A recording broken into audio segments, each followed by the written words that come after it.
Naway ipagpatuloy mo ang iyong pagiging mapagtalinga, mapagpalaya, at pagiging makatwiran.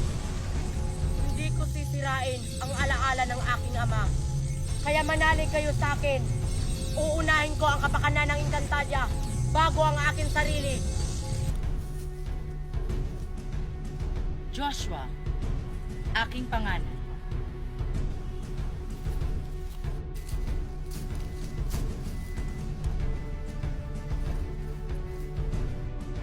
Aking panganay na anak. Ibibigay ko sa iyo ang brilyante ng apoy. Joshua, anak, ibibigay ko lamang sa iyo ang brilyante ng apoy kapag ikaw ay nagbago at maging mapagkumbaba upang maging karapat-dapat ka sa brilyanteng